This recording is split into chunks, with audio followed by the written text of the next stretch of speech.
إن الحمد لله نحمده ونستعينه ونستغفره ونعوذ بالله من شرور أنفسنا ومن سيئات أعمالنا من يهده الله فلا مضل له ومن يضلل فلا هادي له وأشهد أن لا إله إلا الله وحده لا شريك له وأشهد أن محمدا عبده ورسوله يا أيها الذين آمنوا اتقوا الله حق تقاته ولا تموتن إلا وأنتم مسلمون يا أيها الناس اتقوا ربكم الذي خلقكم من نفس واحدة وخلق منها زوجها وبث منهما رجالا كثيرا ونساء واتقوا الله الذي تساءلون به والأرحام إن الله كان عليكم رقيبا يا أيها الذين آمنوا اتقوا الله وقولوا قولا سديدا يصلح لكم أعمالكم ويغفر لكم ذنوبكم ومن يطع الله ورسوله فقد فاز فوزا عظيما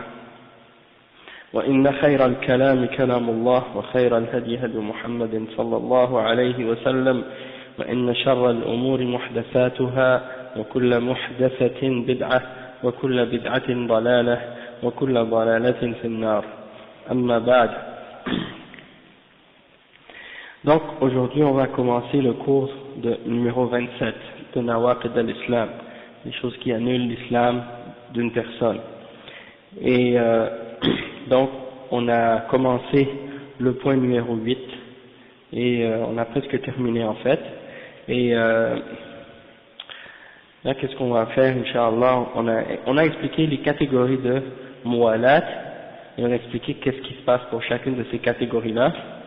Maintenant, il y a une note de bas de page qui est mentionnée dans le livre, et c'est une explication qui est tirée, c'est une des paroles du cheikh Hamad ibn Atiq, rahimahullah, wa alaykum salam wa rahmatullah, qui cite les paroles de Cheikh Mohammed Abdul Wahhab au sujet de la position, wa alaykum salam wa rahmatullah, en fait c'est l'explication au sujet de qu'est-ce qui arrive lorsqu'une personne montre aux mushrikines qu'il est d'accord avec eux dans leur religion. C'est quoi les catégories et c'est quoi le verdict de chacune de ces catégories-là. Donc, le cheikh il dit, قال الشيخ, ça c'est la note en bas de page, qui dit, قال الشيخ حمد بن عتيق رحمه الله نقلا عن كلام الشيخ محمد بن عبد الوهاب رحمه الله. أما المسألة الثالثة وهي ما يعذر به الرجل على موافقة المشركين وإظهار الطاعة لهم. C'est-à-dire, dans quoi une personne peut-il être excusée par rapport à sa position vis-à-vis des mushrikines sur le fait qu'il montre ou qu'il exprime ou qu'il montre qu'il leur obéit. Et le cheikh dit فاعلم أن إظهار الموافقة للمشركين له ثلاثة حالات, c'est-à-dire de montrer aux mushrikines que tu es d'accord avec eux. Il y a à ce sujet-là trois cas ou trois situations différentes. الحالة الأولى أن يوافقهم في الظاهر والباطن. نعم, أن يوافقهم في الظاهر والباطن فينقاد لهم بظاهره ويميل إليهم ويواديهم بباطنه, فهذا كافر خارج من الإسلام سواء كان مكرها على ذلك أو لم يكن, وهو ممن قال الله فيه ولكن من شرح بالكفر صدره فعليهم غضب من الله ولهم عذاب عظيم. Le cheikh il explique que la première situation, le premier cas, c'est la personne qui montre aux mushrikines qu'il est d'accord, ou bien disons la personne qui est d'accord avec les mushrikines, intérieurement et en apparence également, extérieurement. Donc lui il a réuni entre les deux. Il montre qu'il est d'accord avec les mushrikines, et en plus de ça, dans son cœur, il est d'accord avec les mushrikines. Celui-là, hein, le cheikh il dit qu'il est kafir et qu'il a quitté l'islam. Parce que non seulement il montre aux mouchriquines qu'il est d'accord avec eux sur leur kufr et sur leur croyance et sur leur religion, mais en plus de ça,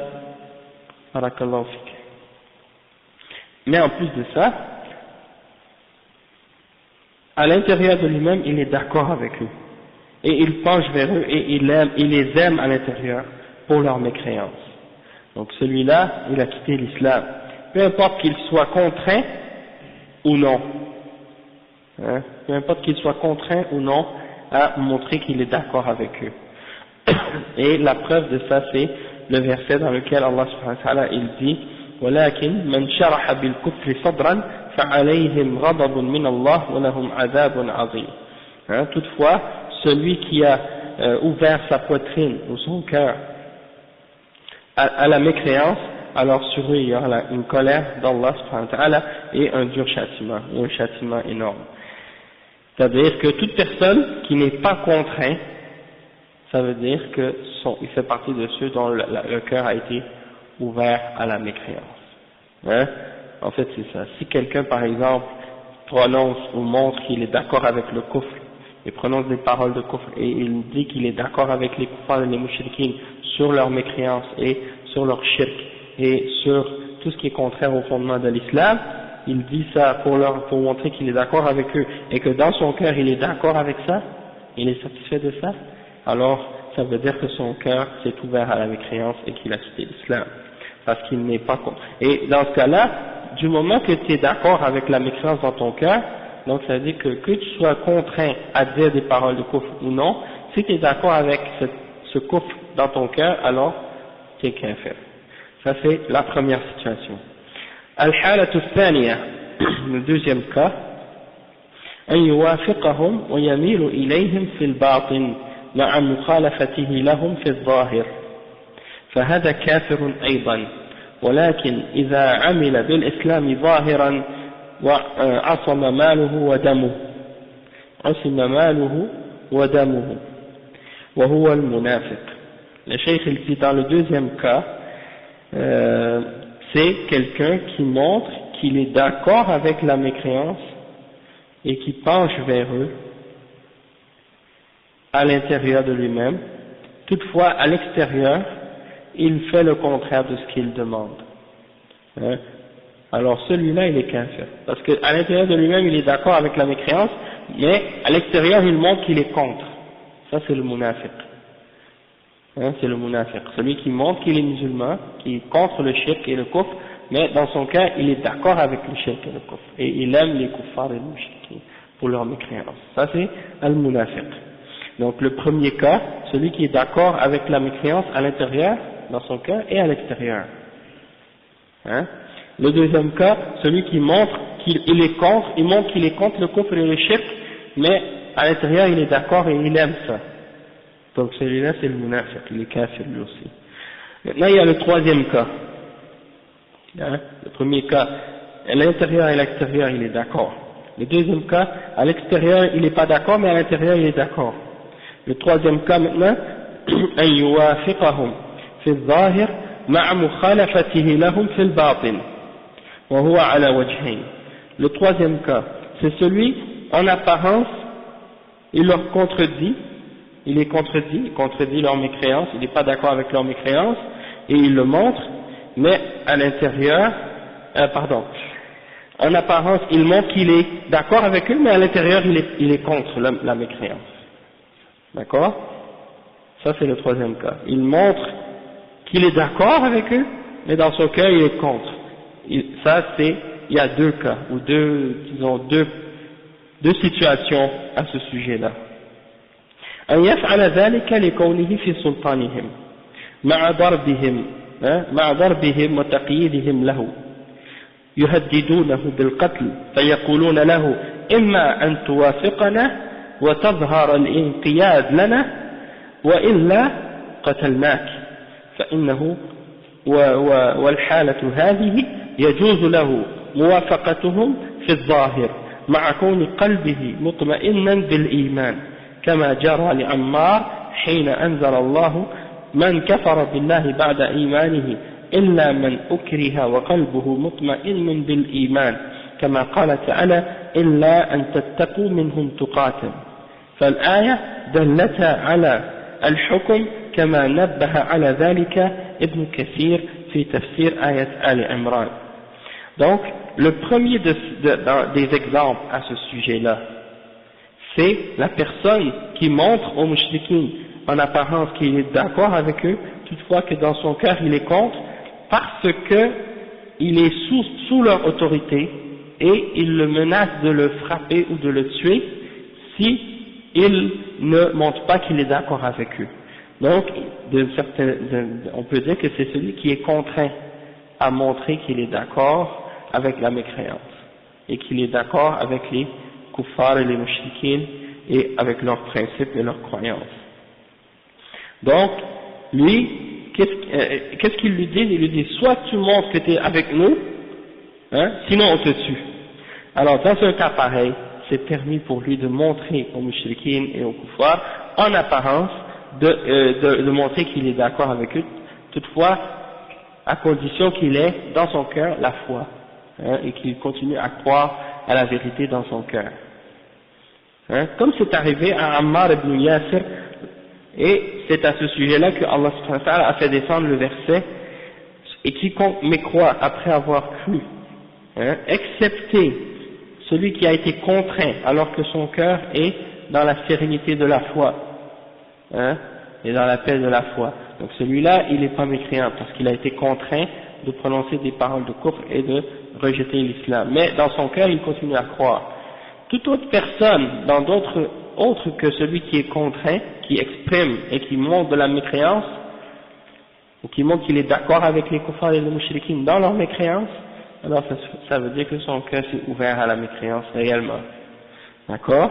Et également, une preuve de ça, c'est « Illa an tattaqu minhum tuqa » excepté si vous voulez vous protéger d'eux, pour pas qu'ils vous, par exemple, vous tuent ou des choses comme ça, puis vous êtes contraint, vous leur montrez ce qu'ils veulent de mécréance par les paroles, tout en ayant la foi dans votre cœur, et ces deux versets-là sont interprétés et expliqués de cette façon par l'imam Ibn Kathir dans le verset de Surat Al-Imran. Ça c'est le premier exemple à ce sujet, celui qui est contraint. Maintenant, il y a un autre exemple de celui qui montre en apparence qu'il est en accord avec la mécréance, puis qui est contre la mécréance dans son cœur et qui accepte la foi dans son cœur. Et c'est le deuxième exemple, on va lire ensemble qu'est-ce que c'est.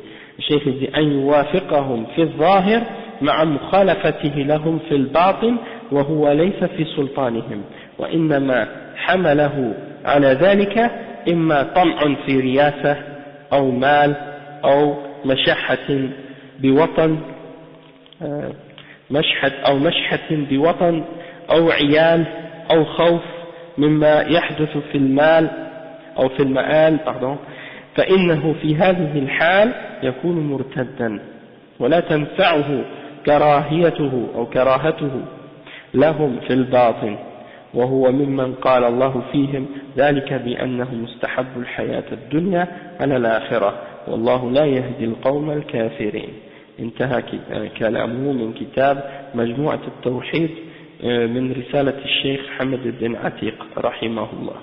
Donc la deuxième catégorie, la première catégorie c'est celui qui est contraint par rapport au troisième cas, c'est celui qui est contraint, et le deuxième cas c'est celui qui n'est pas contraint. Hein, il montre aux mouchriquins qu'il est d'accord avec eux, puis dans son cœur il est contre eux. Hein, il est contre la mécréance dans son cœur, mais il montre en apparence qu'il est d'accord avec eux dans la mécréance. Mais sauf que la différence avec celui qui est contraint, lui, c'est pas à cause de la contrainte. Lui, c'est uniquement à cause du fait qu'il espère ou il souhaite avoir une position de la part des mouchriquins et des kuffars, et il souhaite recevoir de leur part de l'argent. Hein, ou il souhaite recevoir quelque chose d'eux, hein, des intérêts quelconques, soit économiques ou autres, ou bien il a peur de ce qui peut lui arriver s'il ne montre pas l'accord qu'il est d'accord avec eux dans la mécréance, par exemple le fait qu'il va perdre sa position, ou il va perdre son poste, ou il a peur de perdre quelque chose de la dunya. Hein. Donc c'est comme si il met ses intérêts de la dunya au-devant de sa foi. Ok? Et ça donc, c'est celui-là, le cheikh il dit qu'il est apostat, il est mécréant celui-là. Parce que lui, il a montré qu'il est d'accord avec la mécréance sans qu'il soit contraint, sans qu'on l'ait menacé de le tuer, sans qu'il n'ait été contraint. Donc lui, c'est juste pour la dunya qu'il fait ça, pas pour sauver sa vie. Et donc lui, il n'est pas excusé comme le premier exemple. Hein. Et il y en a beaucoup de gens comme ça maintenant dans la société, par exemple, ou dans les pays non musulmans. Qu'est-ce qui arrive? C'est qu'ils disent, par exemple, si on est dans un pays où les kuffars ne veulent pas qu'on exprime ou qu'on montre la réalité de notre religion, donc il ne faut pas le montrer. On va accepter on va montrer qu'on est d'accord avec leurs principes et leurs idées, leurs idéologies, leurs croyances qui sont contraires aux fondements de l'islam, en apparence, mais dans notre cœur on n'est pas d'accord. Comme ça on va pouvoir garder nos positions, on va pouvoir garder notre poste, avoir de l'argent, profiter des intérêts et des biens de la société. Hein. Et ça, c'est l'attitude, bien entendu, des munafiqin. Et le chef, il dit que ceux-là sont des kuffars, et il mentionne le verset dans le Coran qui dit, ça c'est parce qu'ils ont préféré la vie d'ici-bas à l'au-delà, et Allah ne guide pas le peuple mécréant. Hein, Inna Allah la yahdi al-qawm al-kafirin. Donc ça c'est en ce qui concerne cette situation-là. Ok. Bon, il y a des exemples que le cheikh mentionne ensuite. Il donne des exemples de masail, des cas où comme on a mentionné pour le troisième point de ce qui annule l'islam, on a mentionné l'exemple de man lam yukaffir al-mushrikin aw shakka fi kufrihim aw sahhaha madhhabahum fa huwa kafir. C'est-à-dire qui montre qu'il est d'accord avec les mushrikin, qui ne veut pas les déclarer comme étant kuffar, ou qui doute de leur mécréance, ou qui, par exemple, dit que leur croyance est bonne, ceux-là sont des kuffars, et à ce point-là, on avait mentionné des exemples de position envers les kuffars, hein, des cas dans lesquels l'attitude vis-à-vis des kuffars. On a parlé de, par exemple, le fait que Allah subhanahu wa ta'ala, il n'a pas permis aux musulmans d'épouser, à un kafir d'épouser une femme musulmane, par exemple. Hein, on a expliqué qu'un kafir ne peut pas épouser une femme musulmane. Donc, le cheikh, il répète encore ces points-là pour les expliquer encore une fois. Et étant donné qu'on les a clarifiés déjà, on va juste les mentionner comme ça, sans lire tout, qu'est-ce que le cheikh a dit, et sans traduire tout ce qu'il a dit, parce qu'on l'a déjà expliqué auparavant dans le point numéro 3. Donc, on va seulement expliquer, faire un résumé de ces points-là, puis on va continuer avec le reste de l'explication par la suite. Donc le cheikh il dit al-mas'alatul ula hukm zawaj al-kafir bil-muslima, le verdict au sujet du kafir qui veut se marier avec une musulmane. Le cheikh il dit que la yajuz an yuzawwaj kafirun bi-muslima sawa kana yahudiyan aw nasraniyan aw wathaniyan aw dahriyan aw mulhidan la yajuz itlaqan tazwij al-kafir min al-muslima. Il dit que c'est pas permis de donner en mariage à un kafir une femme musulmane, peu importe sa religion, qu'il soit juif, chrétien, qu'il soit idolâtre, païen, athée, peu importe, c'est interdit. Il n'y a aucune exception à ce cas-là. Elle peut uniquement épouser un musulman. Donc ça c'est pour la femme musulmane. Ok, puis il mentionne les preuves à ce sujet-là qu'on a déjà mentionné. Ensuite, il dit, juste pour clarifier ce point-là, il dit وَكَذَلِكَ لَا يُزَوَّجَ الْكَافِرْ مِنَ الْمُسْلِمَةِ ابْتِدَاءً. Il dit par exemple que si supposons qu'une femme musulmane est mariée avec un homme musulman, puis que cet homme musulman quitte l'islam ou fait quelque chose qui annule son islam, hein, eh ben, quand le juge musulman aura jugé qu'il est apostat, il doit être séparé de sa femme sur le champ, ou bien, tu vois, parce que étant donné qu'il a quitté l'islam, elle n'a plus le droit d'être avec lui, elle n'a plus le droit d'être mariée avec lui parce qu'il n'est plus musulman. Puis à la base, s'il était déjà kafir avant, eh bien, elle n'a pas le droit de se marier avec lui, peu importe son origine, hein. Il n'y a pas une origine spécifique qui est reliée à la mécréance. Il peut être d'un pays ou d'une famille qui est musulmane, puis qui rejette l'islam par la suite. Il devient kafir, elle n'a plus le droit d'être mariée avec lui. Voilà, yastamir zawajuhu idha aslamat. Si par exemple une femme elle est chrétienne, puis son mari est chrétien, puis elle se convertit à l'islam, elle n'a pas le droit de rester mariée avec cet homme-là. Son mariage est annulé à partir de ce moment-là, elle doit se séparer de cet homme. Le cheikh dit فلا يجوز إنكاح الكافر من المسلمة ابتداء أو استدامة وهذا أمر مجمع عليه بين العلماء. Et donc le cheikh dit que ça c'est une chose au sujet de laquelle il y a un accord, les savants sont tous d'accord là-dessus. Donc c'est ça. تزوج المسلم من كافرة. Donc lui l'homme par contre il a le droit d'épouser une juive ou une chrétienne, et ça c'est permis selon le consensus des savants de l'islam, il a le droit d'épouser une musulmane, une juive ou une chrétienne, à condition qu'elle ne soit pas une femme connue comme étant une femme qui fait l'adultère et la fornication.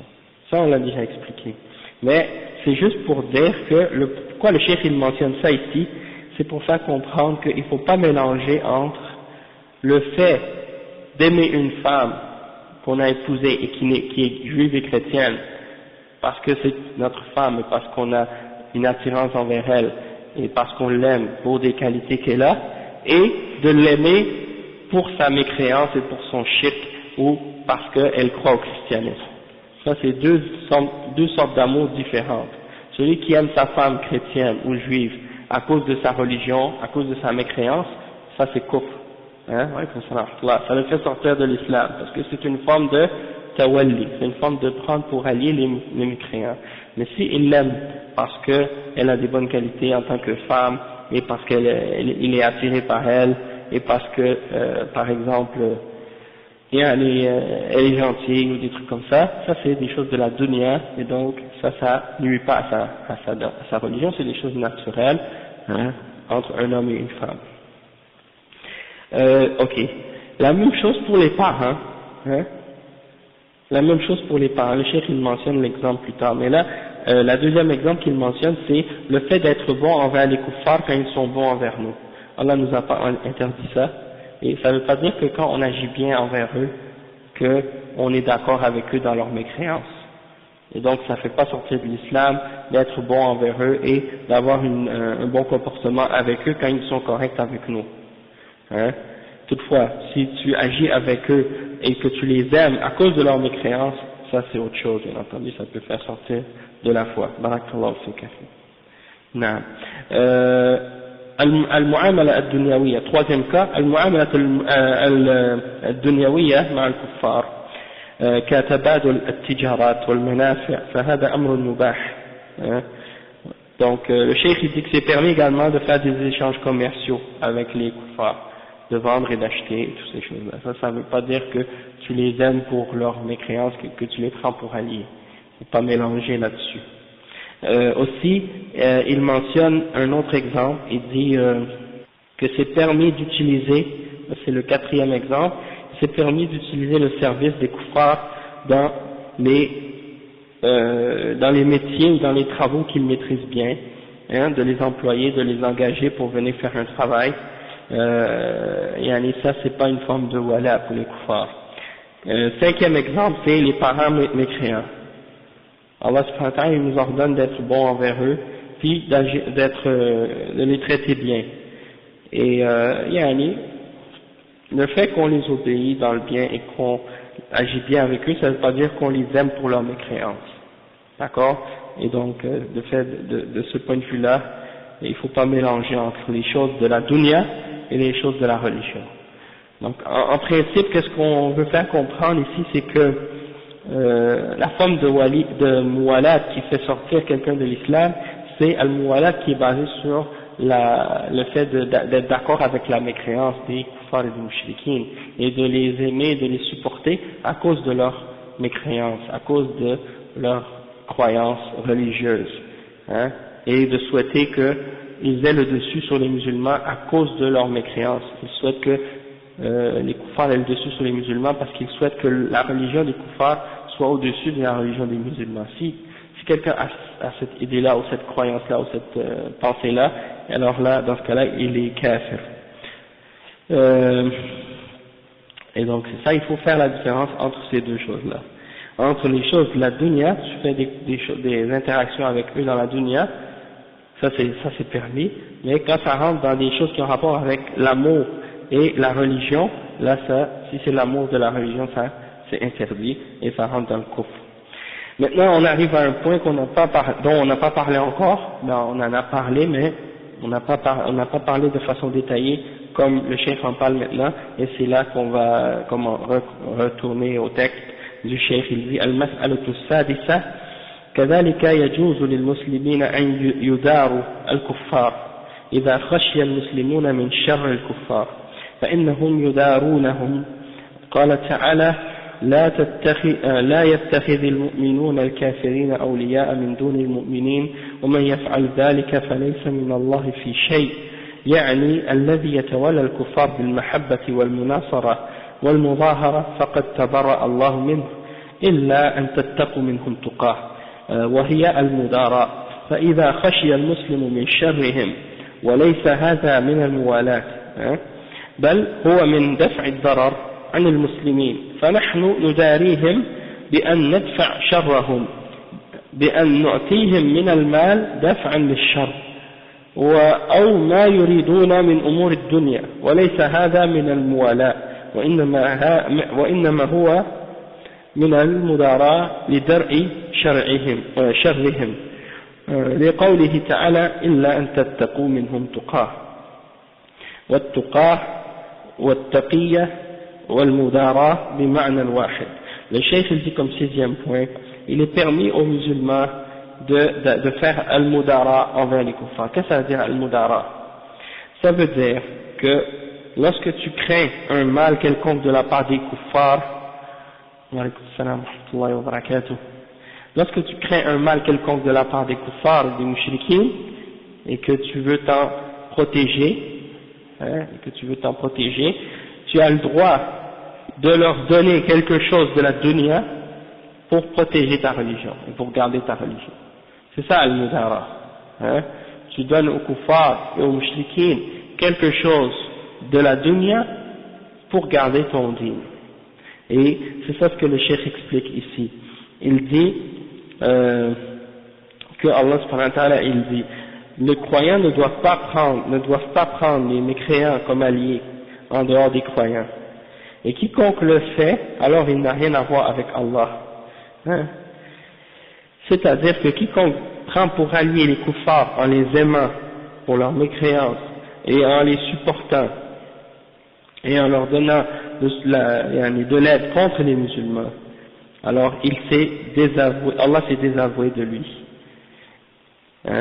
Puis après, en fait, il dit illa an tattaqu minhum tuqat, mais وهي المداراة فإذا خشي المسلم من شرهم, peut-être que à ce point ici illa an tattaqu minhum tuqat, excepté si vous craignez quelque chose de mal de leur part et qu'ils vous contraignent à montrer de la mécréance ou à dire des paroles de kufr, alors dans ce cas-là, vous avez le droit vous pouvez, pour vous protéger d'eux, prononcer une parole de mécréance dans le but d'être sauvé. Ça c'est al-ikra, dans le cas de la contrainte, on a expliqué tout à l'heure. Toutefois, al-mudara, ça c'est autre chose. C'est pas par rapport à montrer aux kuffars quelque chose de la mécréance et de la religion. Ça a rapport uniquement aux choses qui ont rapport avec la dunya. D'accord?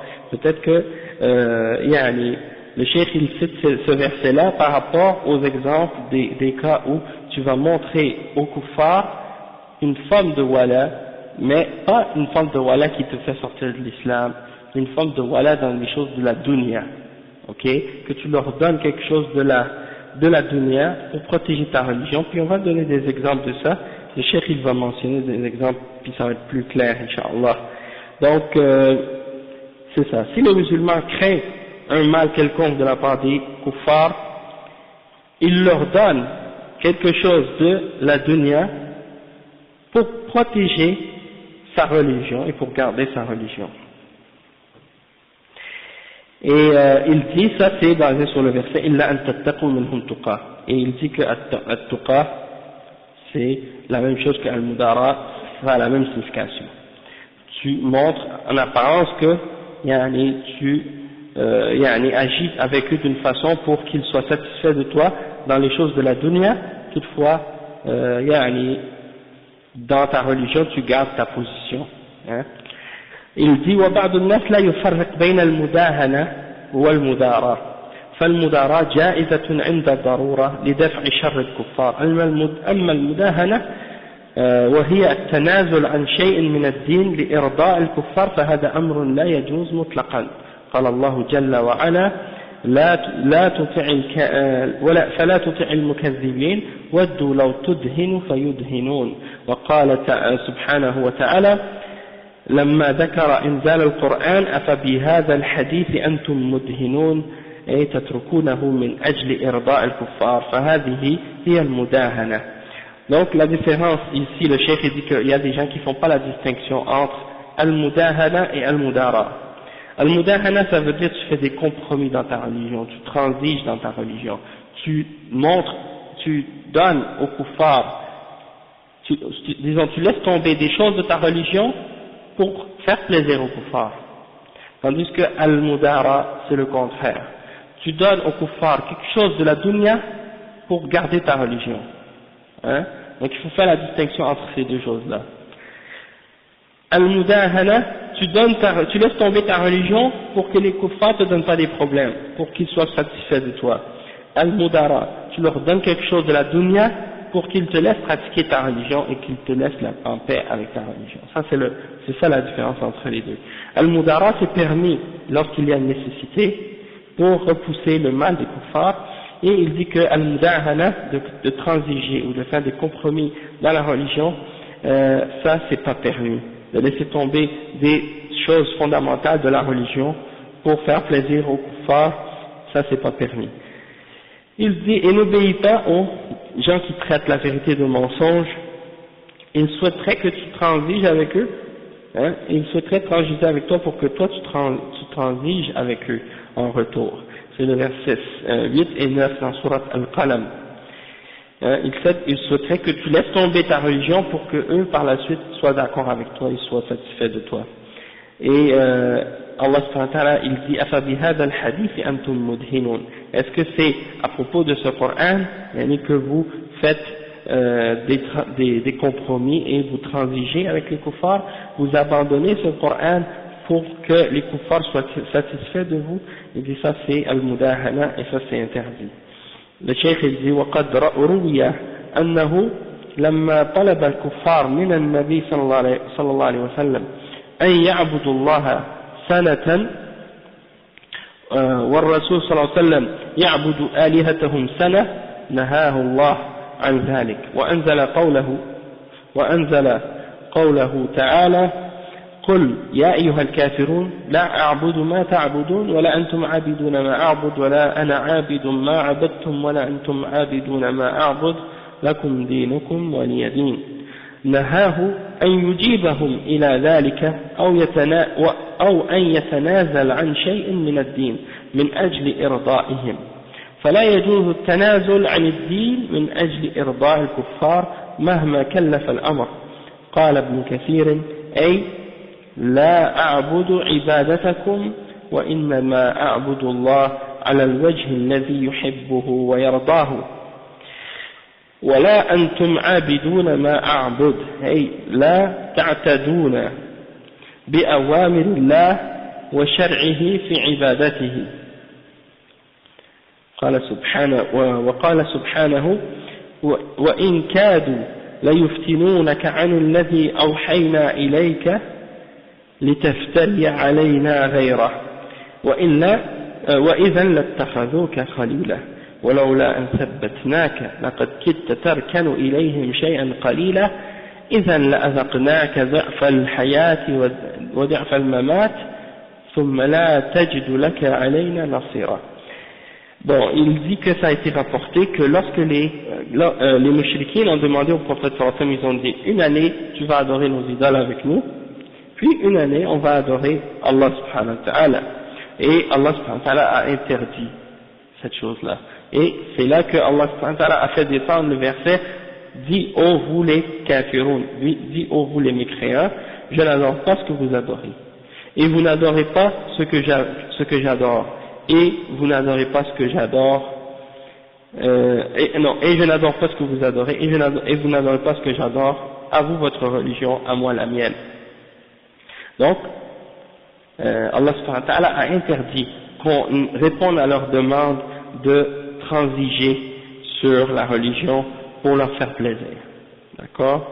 Et donc le cheikh il dit que c'est pas permis de transiger sur la religion pour faire plaisir aux kuffars, peu importe ce que ça peut demander de notre part. Le cheikh il dit que Ibn Kathir, l'imam Ibn Kathir, le mufassir, il dit dans son tafsir, il dit je la a'budu ibadatakum wa innama a'budu Allah ala al-wajh alladhi yuhibbuhu wa yardah wa la antum 'abiduna ma a'bud ay la ta'taduna ay la ta'buduna أو لا تعتدون بأوامر الله وشرعه في عبادته. Oui, c'est ça. Ibn Kathir il dit je n'adore pas de la même façon que vous adorez. Qu'est-ce que vous adorez? Les idoles, toute autre chose en dehors d'Allah subhanahu wa ta'ala. Et moi j'adore uniquement Allah subhanahu wa ta'ala de la façon que Allah subhanahu wa ta'ala m'a ordonné et de la façon qu'il aime. Et vous n'adorez pas ce que j'adore, c'est-à-dire ne transgressez pas les ordres d'Allah subhanahu wa ta'ala et sa législation et sa charia dans la façon de l'adorer.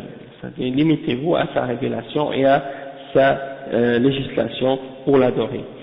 Et il dit ensuite que Allah subhanahu wa ta'ala il a révélé les versets 73 à 75 dans Surat Al-Isra, dans lequel Allah subhanahu wa ta'ala il dit la parole suivante, ou le sens de la parole suivante, et ils ont presque essayé de te détourner d'une partie de ce qu'on avait fait descendre sur toi de révélation, pour que tu inventes un mensonge, pour que tu inventes quelque chose de contraire à ce qu'on avait révélé.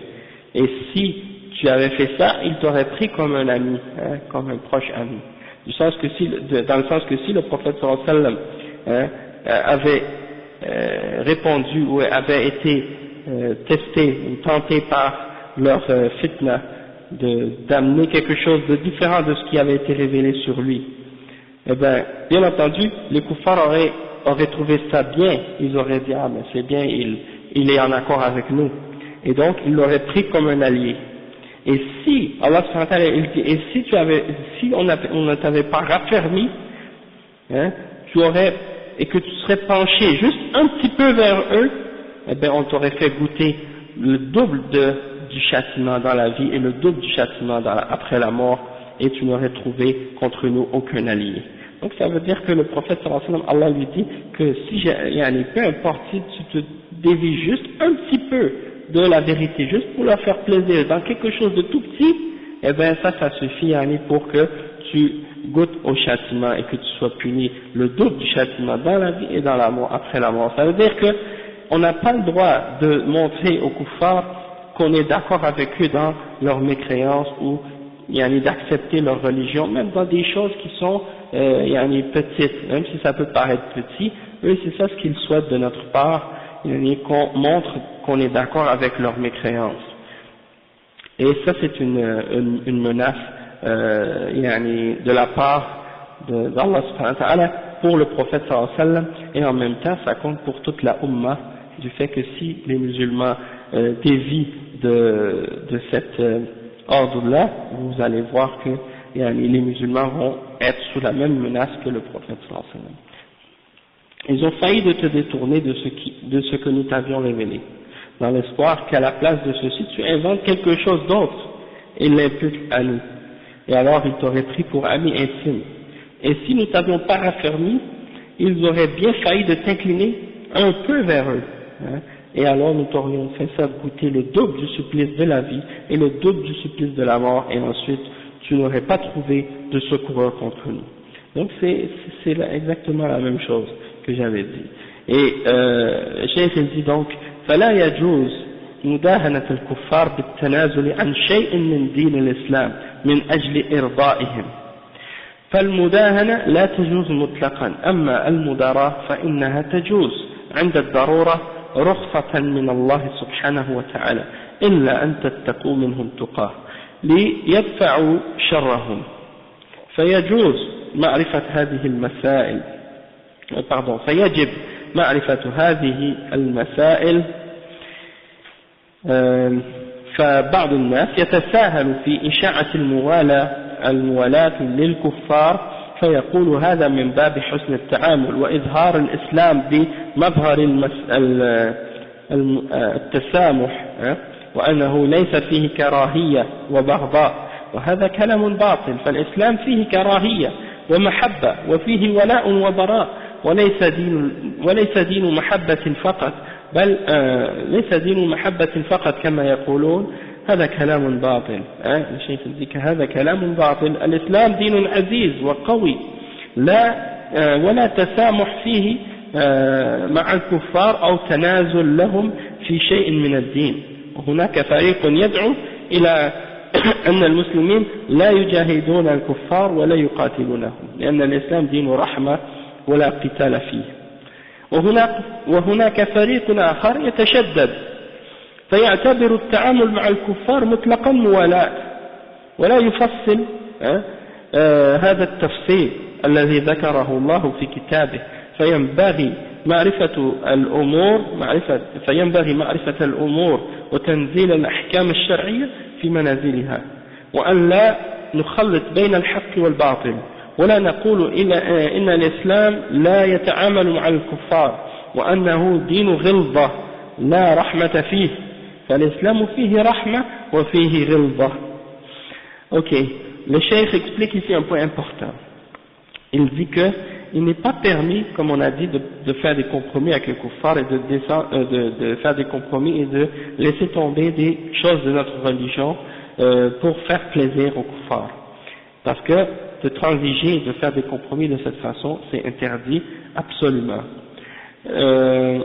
Toutefois, de faire al-mudara, de leur donner quelque chose pour qu'ils soient satisfaits de nous, pour éviter le mal qu'ils peuvent nous faire, ça c'est permis dans des cas de nécessité, et Allah nous a permis ces choses-là. Comme il dit, illa an tattaqu minhum tuqah. Si vous craignez d'eux, si vous les craignez et vous voulez vous protéger d'eux. Liyadfa'u sharrahum, pour repousser le mal qu'ils peuvent nous faire. Et il dit que donc, toutes ces choses-là qu'on a mentionnées dans ce chapitre-là sont très importantes pour nous, c'est très important pour nous de les connaître. Parce que il y a les deux extrêmes à ce sujet-là. Il y a un extrême parmi les musulmans qui disent que c'est pas grave, il faut montrer aux kuffars qu'on les aime, il faut montrer aux kuffars qu'on est d'accord avec eux dans leurs croyances ou dans leur religion ou dans leurs fondements ou dans leurs principes qui sont contraires à l'islam, pour montrer que l'islam est là une belle image et que l'islam c'est la religion de la tolérance et que dans l'islam il n'y a pas de haine ni on déteste personne dans l'islam, pour montrer ça, qu'on déteste personne et qu'il n'y a pas de haine dans l'islam. Et le cheikh dit, et ça c'est une parole qui est fausse, parce que dans l'islam, il y a la haine et il y a l'amour, il y a l'allégeance et il y a le désavouement. Il n'y a pas que l'amour, il n'y a pas que la haine, il y a les deux ensemble. Et en réalité, même les kuffars, même ils le savent ça, il n'y a pas d'amour sans haine. Hein, et il n'y a pas de haine sans amour. Hein, si tu dis j'aime la vérité, ça implique automatiquement que tu détestes le mensonge. Et si tu dis je déteste le mensonge, ça implique automatiquement que tu aimes la vérité. Hein, si tu dis j'aime la vérité et le mensonge en même temps, ça c'est une contradiction. Hein, et donc c'est ça qui est important de comprendre. Le tawhid c'est la vérité, le kufr et le shirk c'est le mensonge. Hein, tu dois aimer le tawhid et l'iman et tu dois détester le kufr et le shirk. Hein. Maintenant, tu dois aimer ceux qui aiment le tawhid et détester ceux qui détestent le tawhid. Et tu dois détester également ceux qui détestent la foi. Hein, tu dois détester ceux qui détestent la foi. Et tu dois disons t'opposer à ceux qui aiment le mensonge et aiment le shirk. Donc c'est de cette façon-là qu'il faut le voir. Et le cheikh il explique, il dit ici que ces gens-là qui disent non, il faut pas montrer qu'il y a de haine, l'islam c'est la religion de l'amour, hein, l'islam c'est la religion de la paix, etc. Il dit que ça c'est mettre les choses en dehors de leur contexte et montrer une image incorrecte de l'islam pour soi-disant faire plaisir à certaines personnes. Mais le cheikh il dit non, ça c'est faux. L'islam c'est une religion qui est puissante, c'est une religion de la force. On n'a pas à se rabaisser puis à se montrer comme si on fait pitié hein, devant les kuffars. Non, il faut être fier, il faut avoir notre honneur et notre dignité. On n'a pas à baisser la tête et à se rabaisser les bras puis à dire on est pour l'amour, on accepte, on aime tout le monde et toutes les choses que vous nous dites c'est vrai ou des choses de ce genre. Non. Donc il faut être fier, il faut être sur nos positions, il faut être intègre, il faut être sincère dans notre religion. Donc le cheikh il dit il ne faut pas faire de compromis dans les choses de notre religion.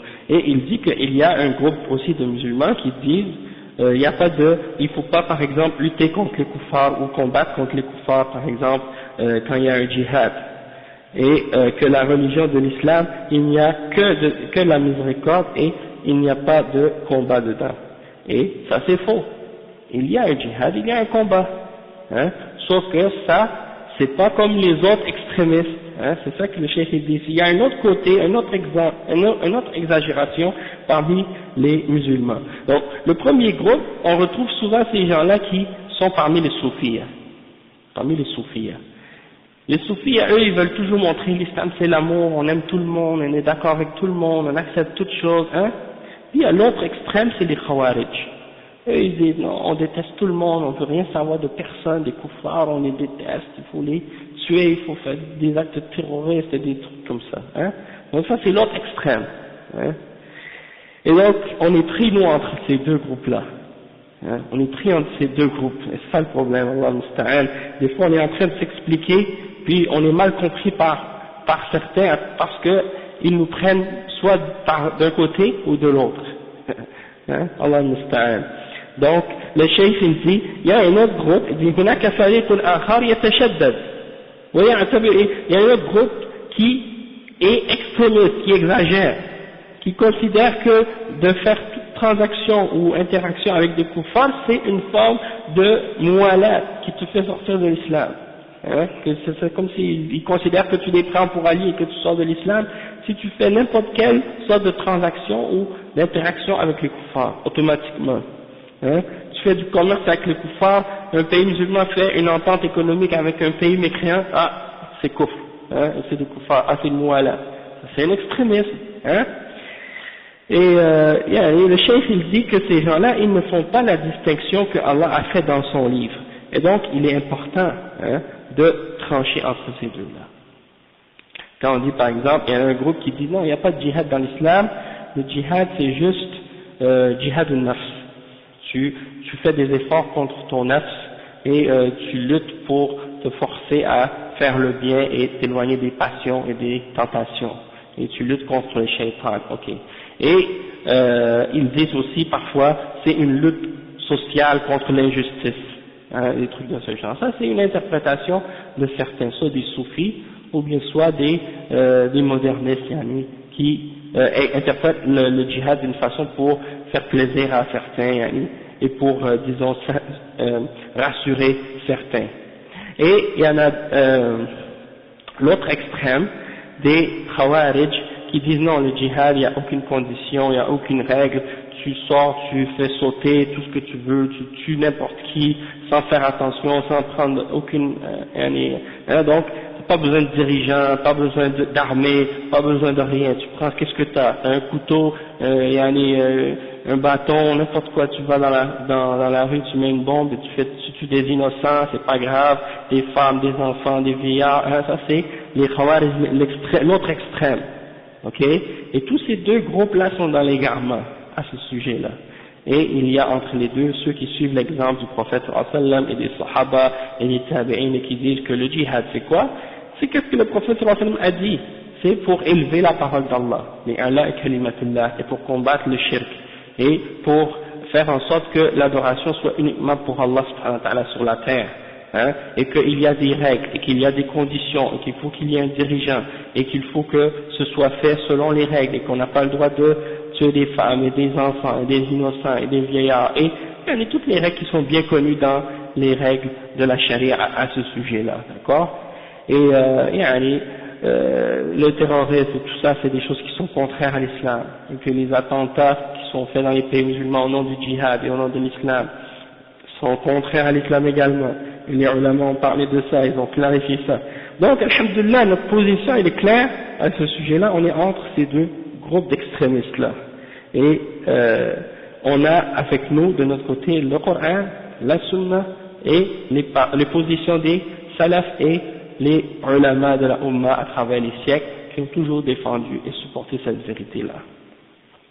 Donc, le cheikh il dit فينبغي معرفة الأمور وتنزيل الأحكام الشرعية في منازلها. Il faut connaître ces choses-là et amener les règles de l'islam et les mettre à leur place, hein, à leur vraie place, et ne pas mélanger entre la vérité et le mensonge, et de ne pas dire que l'islam ne permet aucune interaction avec les kuffars parce que c'est faux, et de ne pas dire également que la religion c'est uniquement la dureté et qu'il n'y a aucune miséricorde dedans. Ça aussi, ça c'est faux, parce que dans l'islam il y a de la miséricorde, il y a de la bonté, hein, et en même temps il y a de la dureté aussi. Donc il y a les deux, hein. Il y a la miséricorde, il y a la bonté, et en même temps aussi il y a la dureté aussi, hein. Donc c'est pas ni une chose puis ni l'autre, supporter une ou contre l'autre. Et il faut accepter les deux parce que les deux existent en islam. Et le chef il mentionne des preuves de ça. Il dit يا أيها الذين آمنوا قاتلوا الذين يلونكم من الكفار وليجدوا فيكم غلظة.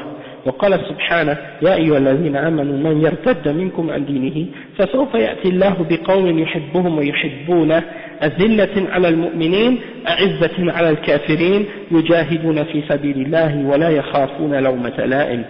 وقال تعالى محمد رسول الله والذين معه أشداء على الكفار رحماء بينهم أي رحماء بالمسلمين ولكن ليس معنى أنهم أشداء على الكفار أو فيهم غلظة عليهم أنهم لا يتعاملون معهم فيما أباح الله أو أنهم لا يتزوجون من الكتابيات ولا يبيعون معهم ولا يشترون، فليس هذا هو المطلوب. فالمصالح التي يحتاجها المسلمون يتبادلونها مع الكفار لأن المسلمين بحاجة إليها. أما قضية الدين فليس فيه تنازل ولا فيه تسامح مع دين الكفر، فيجب أن يعرف هذا. Le cheikh il dit donc comme on a dit c'est une religion de miséricorde mais en même temps de dureté. Il y a de la dureté dedans, il y a de la miséricorde dedans.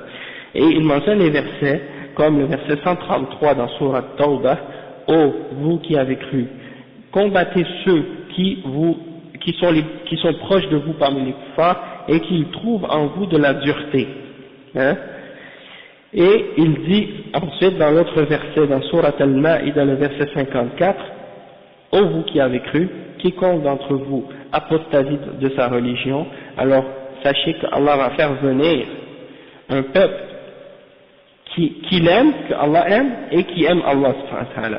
Et parmi leurs caractéristiques, ils sont humbles envers les croyants et fiers et puissants envers les mécréants. Et ils luttent dans le sentier d'Allah et ils ne craignent le blâme d'aucun blâmeur. Hein?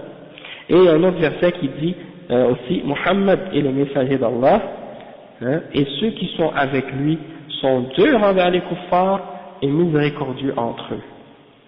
Et aujourd'hui, parfois, on retrouve le contraire. On est dur avec les musulmans, puis on est miséricordieux avec les kuffars. Donc c'est triste. Et donc le cheikh il dit que, et ça c'est le verset 29 dans Surat Al-Fath. Donc, ces versets-là, on ne peut pas les nier, et on ne peut pas les mettre de côté, sauf qu'il faut savoir comment les comprendre et comment les appliquer. Hein? Il ne faut pas tomber dans un extrême, il ne faut pas tomber dans l'autre non plus. Donc le cheikh il dit, quand Allah subhanahu wa ta'ala dit qu'on doit être miséricordieux envers les musulmans, c'est vrai, hein? Mais ça ne veut pas dire non plus que quand on doit être dur envers les kuffars, ou qu'on doit avoir de la dureté envers eux, qu'on ne doit pas, ou qu'on n'a pas le droit d'interagir avec eux dans les choses que Allah nous a permis. Hein? Même si on doit être dur avec eux, puis on doit être miséricordieux envers les croyants, ça ne veut pas dire qu'on n'a pas le droit d'interagir avec eux dans les choses que Allah nous a permis d'interagir.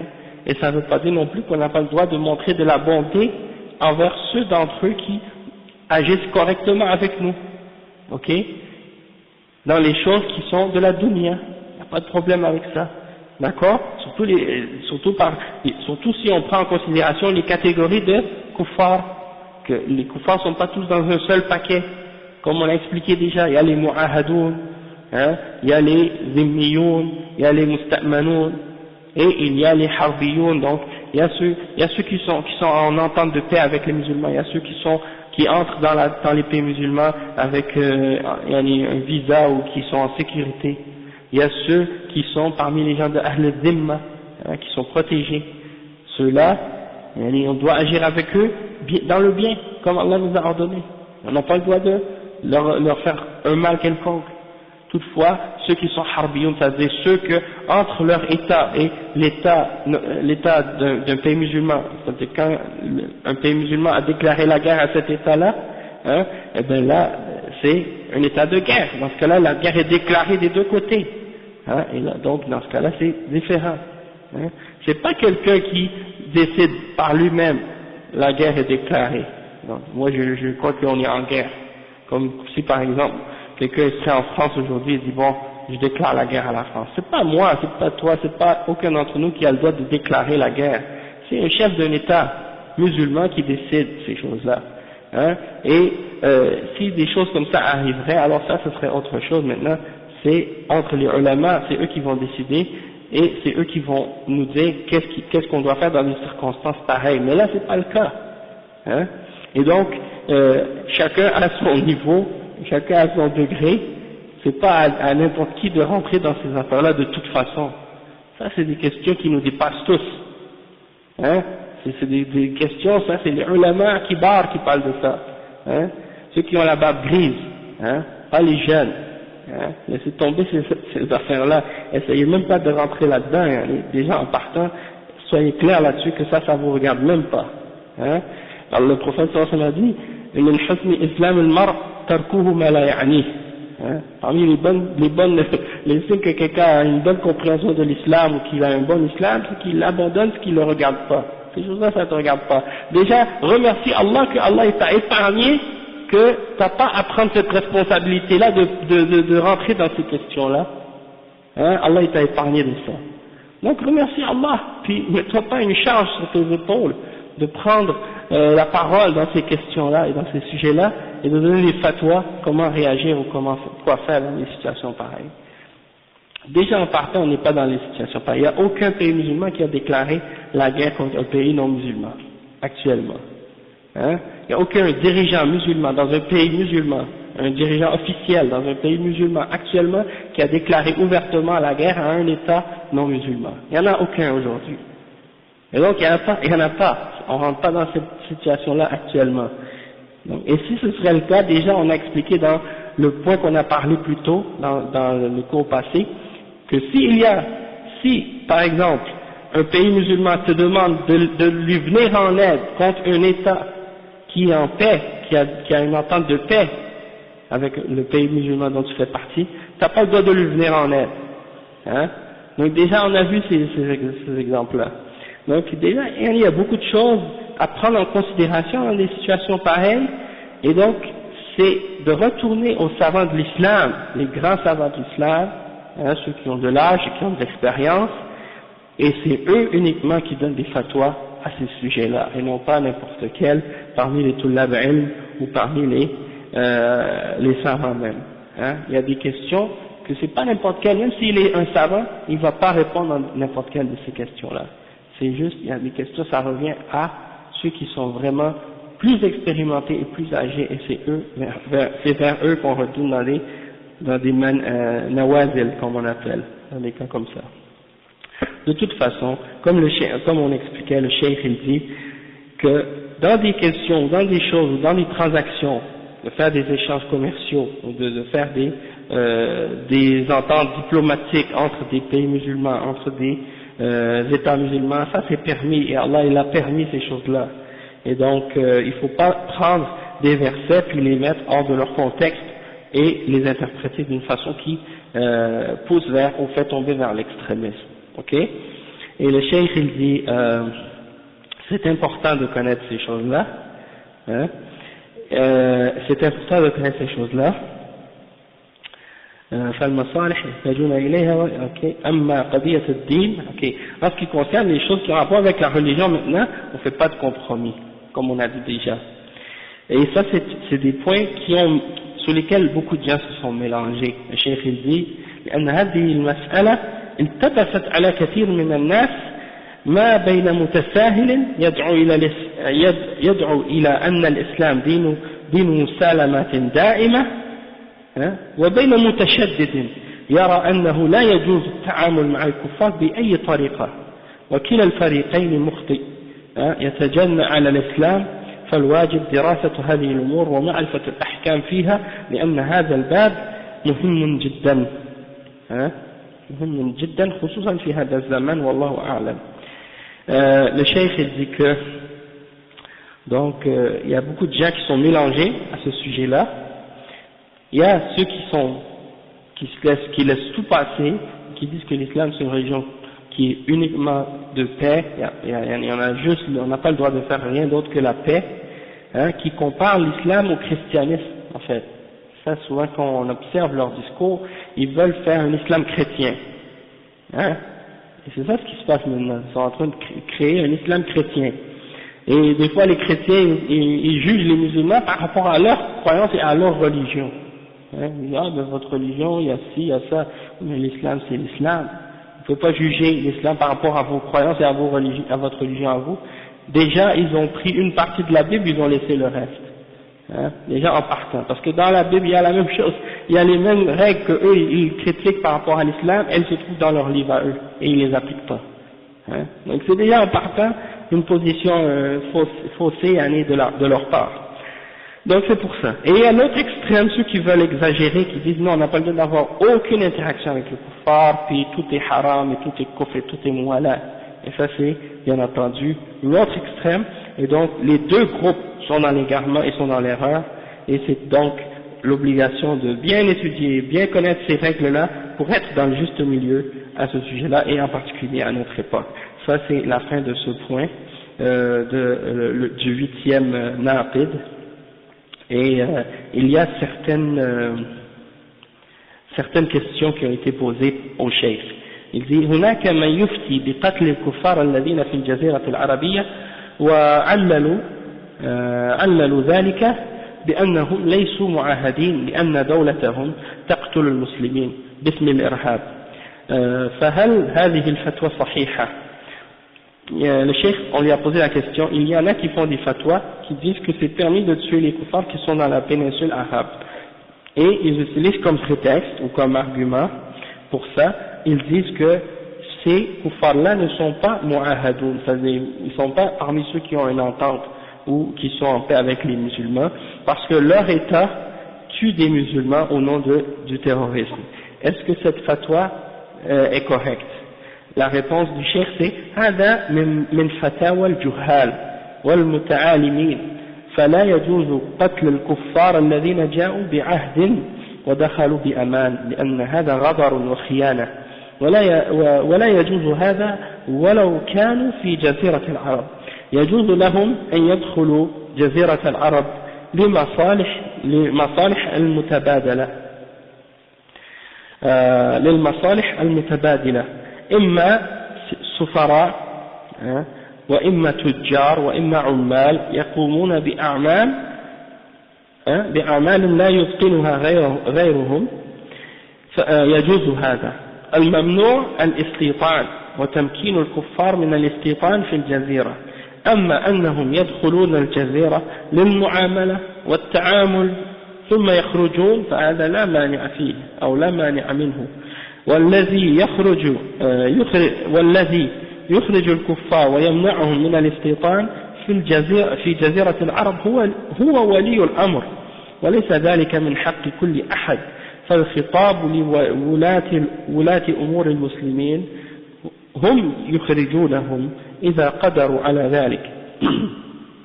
Le cheikh il répond à ça et il dit que ça c'est la fatwa des ignorants et des gens qui apprennent par eux-mêmes tout seuls, qui font leur propre fatwa. Il dit c'est pas permis de tuer les kuffars qui sont venus avec une entente dans la péninsule arabe et qui sont rentrés en sécurité, on leur a donné la sécurité. De les tuer c'est une forme de trahison, ok?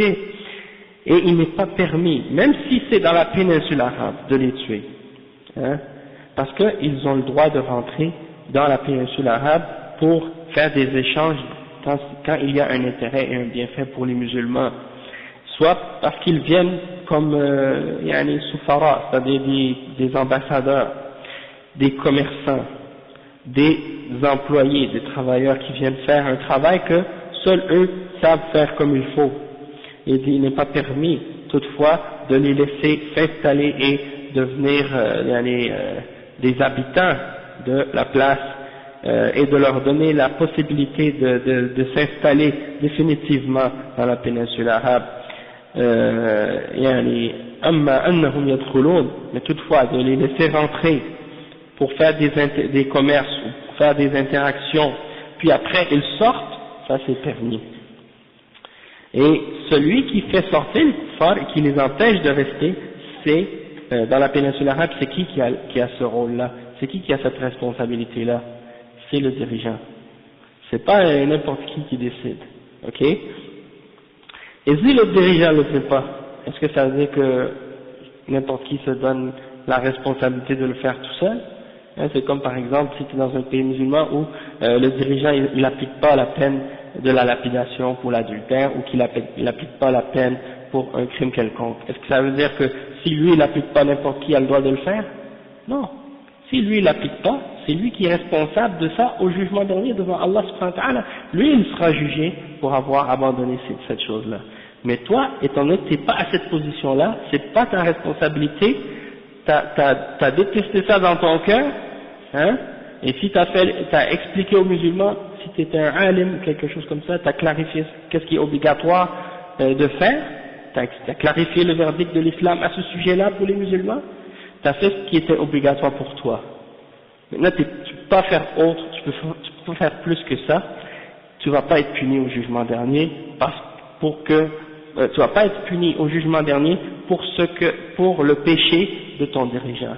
Si tu as fait ce qui était en ta capacité, c'est-à-dire de dénoncer le mal et de le détester dans ton cœur. Et quand on dit dénoncer le mal, c'est-à-dire d'expliquer le verdict. Les ulama, comme ils font en Arabie Saoudite. Les ulama de l'Arabie Saoudite, vous les entendez, ils disent, quand quelque chose est haram, ils disent ça c'est haram. Sans nécessairement pointer ou indiquer le dirigeant lui-même en personne. Mais ils disent, le riba c'est haram, les banques avec riba c'est haram, la cigarette c'est haram, peu importe. Même si le péché il existe dans le pays.